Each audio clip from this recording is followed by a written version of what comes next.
Randy here from ElderGeek.com with John from CD Projekt Red. We're actually going to be talking about Witcher 3. John, where are we right now in the development process with Witcher 3? Right in the middle of production. During the presentation today, we got to see a lot of open-world gameplay action, but the magic powers that we saw, it was limited to the Ard and the Igni spells. Are there going to be all the same spells from the previous Witcher games in this one? Yeah, I think we're taking out only one of the spells, but all the rest of the spells are going to be in there. Yeah. All right. What about characters from former Witcher games? Can you say who might have? No, I can't say who's going to be in there, but we intend to be closing a lot of plot lines in The Witcher 3 from The Witcher 2, so that sort of implies there's going to be a lot of characters from the old games back in. Any locations that we might be seeing from previous Witcher games? I don't think so. It's all set in new locations this time. We're in strictly in the Northern Kingdoms and in the Skellige Islands and this new city called Novigrad. What was the hardest thing to achieve while you were putting this all together? Was it the open world? Was it the very impressive water effects or anything along those lines? Kind of all of the above. All of the above. Kind of a learning process as you go along. The mimics came in really late, and the streaming systems come in kind of late. It's still not done actually. The streaming system, so like moving between tiles, and it's all tile-based open world systems. So you had like some performance hits moving between tiles, so that came in late. We were making lots of changes sort of aesthetically to the world, and that all came in late as well. Okay, I shouldn't say late, everything was just coming in at the last minute, just coming together at the last minute. So fighting the monsters had to be tweaked like hell to make it work really well. Audio is always at the sort of tail end of the pipeline, so that all stuff came in together, and like some of the features needed for audio are coming in at the end, and you like material sounds and things like that. The weather system just kind crazy of came together, yeah. So by some miracle, all the above. All the above. There's a ton of fans out there who really love Dandelion. Not that I dislike Dandelion, but I'm surprised at the number of people that really like Dandelion. Is there a possibility of a Dandelion spin-off? Because there was even that joke about using Dandelion for a while. Dandelion spin-off? Yeah. I hope not. Okay. Could be cool though, a minstrel game. Like a guy plays a minstrel, but he's not really a fighter. He's just a lover. So a minstrel goes around and he plows women, some kind of thing. Gets drunk and plows women. So it's not like monster hunting, it's more like woman hunting minstrel. It could be. I think there's a market for that. I mean, because monster hunting is woman hunting is. Woman hunting minstrel game. Now this is the final time we're going to be seeing Geralt, right? I don't know about that. Oh, okay. Good.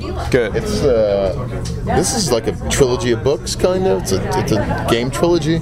So it's a story arc about Geralt, but these Witchers live to be, I don't even know how long, like the hundreds of years old, and he's not that old. I think he's like 120 or something. Okay. So unless he dies in the end, I guess, and we keep doing Witcher type games. But even if he dies, he can still come back. I mean, he did that already. Become resurrected again or something. Yeah. Again, why not? Yeah, you can Superman did it.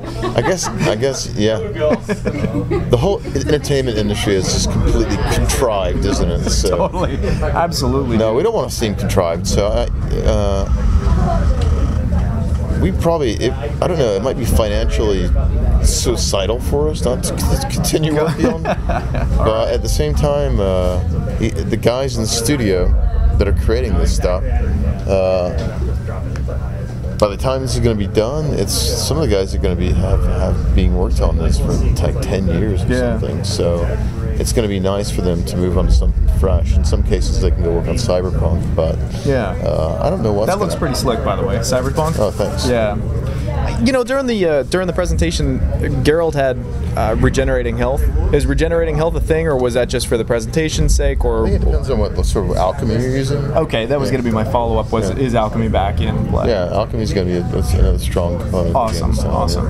Now you also did a hardcore mode for Witcher 2. It's hard to do a hardcore mode when you have a big open world kind of setting, but at least they're going to be a very hard setting. Why is it hard to do open world hardcore? You know, because if you die in an open world setting, you know, I don't know, maybe it's doable. Why not? All right, let's do it. Yeah, darker mode. I like that idea. Darkest mode. Yeah, we need to do something like that. There's going to be different levels of difficulty, for sure. And we should do something really, really freaking hard. Because I think people enjoy trying to get through a game without dying somehow. So, and not only that, but when you do like a really hard, you know, difficulty, it kind of brings forward all the nuances of the game. You know, you need to rely on alchemy if you decided to just be a board and sword kind of guy, and vice versa. It's a purist form of playing the game, and I like it too. There's plans for this different modes, and usually it's like it's kind of easy to do in some ways because you're just playing around with numbers. So it's something that we can decide a little bit later, and we can even it could even be an update to another dark mode, sort of an update to the game. Yeah. But right now the focus is just to make. We're just making the game and balancing it on one difficulty level currently. And then we tweak and do the other difficulty modes. So we'll see about something really hard, some sort of nightmarish mode, which for me would be really cool. So yeah. Now there was also in the trailers, Geralt wears a cloak, but in most of the shots, the promo shots, Geralt's kind of wearing the same tight leather armor with some chainmail outside. Is there going to be multiple armors and cloaks and like that kind of stuff to wear? Yeah, there's clothing, tons of different cloaks and clothing and armor types and gauntlets and leggings and boots and different kinds of swords and of course it's an RPG. So right now he looks like a medieval superhero kind of thing. You know, you just got to paint the red on the. Yeah, there's argumentation studio about how we should be doing him, and this is not like the final version of Geralt at all. We're only halfway through production. Cool. And the iteration on main character happens pretty much daily. Yeah.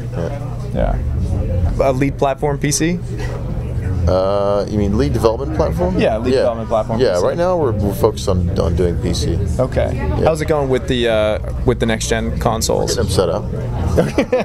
No more comment on that. No, we're modifying the engine. It's to make it into a cross-platform engine, and we've gone through some major steps, and we feel like after E3 we're ready to really start doing development on the other platforms as well. We've had the kits for a long time.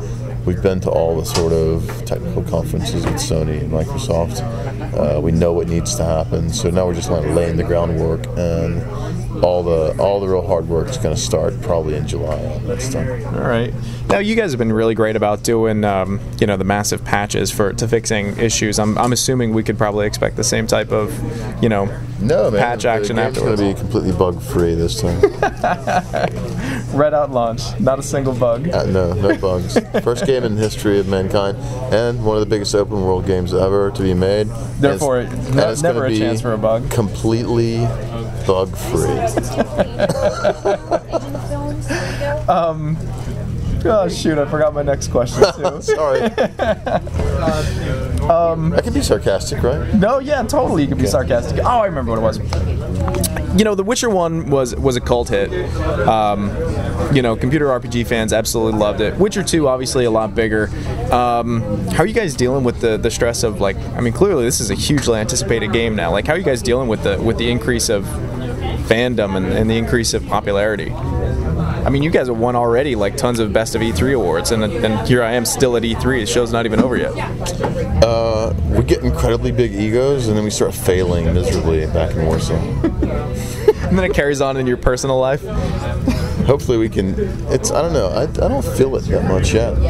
Only a few guys came up to me, you know, at E3 and said, "Oh man, we love The Witcher 3," but I got that too last year. So maybe we just don't feel it yet. And I don't know. Hopefully we can maintain some kind of sense of humility in the studio, because if we all turn into like this kind of rock star feeling in our head, we are probably going to blow it. So we just gotta get the game done, and there's so much work to do that hopefully we don't have time to like sit around and be narcissistic and think about ourselves. So, right. I don't know. We just gotta stay real, basically. Gotta keep it real. Try to. All right. Well, thanks. Appreciate your time. Thank you. Some fight for glory, justice, or gold. I fight for those I hold dear. I'm Geralt of Rivia, the Witcher.